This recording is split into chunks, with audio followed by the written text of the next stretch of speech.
Vicky pros கோச்சார prediction தோழிகளுக்கு அன்பு வணக்கங்கள். ரிஷபராசிக்காரங்களுக்கு ஜனவரி 5ஆம் தேதியிலிருந்து ஜனவரி 11ஆம் தேதி வரைக்கும் எந்த மாதிரியான கோச்சார நிலைகள் இருக்குன்னு பார்த்தீங்கன்னா, ரிஷபராசிக்காரங்களுக்கு இந்த வாரத்தில் மிகப்பெரிய ஒரு நல்ல காலகட்டம்னு சொல்லுவேன். மாதம் தொடங்கும் பொழுதே ராசிநாதன் அதிக சுபத்துவமாக இருக்கக்கூடிய அமைப்பு, கூடுதலாக உங்களுக்கு சந்திரன் 3, 4, 5, 6ஆம் இடத்தோட வரக்கூடிய அமைப்பு. ஒளிமிகு சந்திரனா 3ஆம் இடத்துல இருந்தாருன்னா என்ன பண்ணுவாரு? உங்களுடைய முயற்சிகளை பலிக்க வைப்பாரு. ரொம்ப நாளா ஒரு விஷயத்துக்கு முயற்சி பண்ணிக்கிட்டு இருந்தாங்க, அதுக்கு பண்ணுங்க, இதுக்கு பண்ணுங்க, ஒரு அங்கீகாரம் கிடைக்க மாட்டேதுங்க.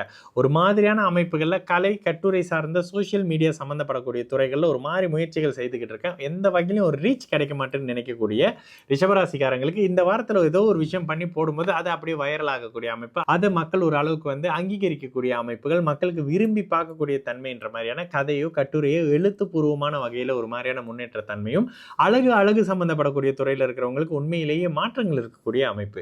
சந்திரன் ஒளியாக இருந்தாலே 9ஆம் இடத்தை பார்ப்பார்ல, அப்ப தந்தையால உதவி, தந்தைக்கு இருக்கக்கூடிய தன்மைகள்ல தந்தை கொடுக்கக்கூடிய ஆதரவால சில முன்னேற்ற அமைப்புகள், மனால் கஷ்டப்பட்டு முயற்சி பண்ணிக்கிட்டே இருந்தா இந்த இடத்துல தந்தை ஒரு ஹெல்ப் பண்ணாருங்க, சரியாயிடுச்சுங்க அப்படின்ற மாதிரியான தன்மைகளும் சரி, பூர்வீகம் சம்பந்தப்படக்கூடிய அமைப்புகளும் சரி, உங்களுக்கு கையில கிடைக்கக்கூடிய ஒரு வாரமாக இருக்கும் ரிஷபராசிக்காரங்களுக்கு.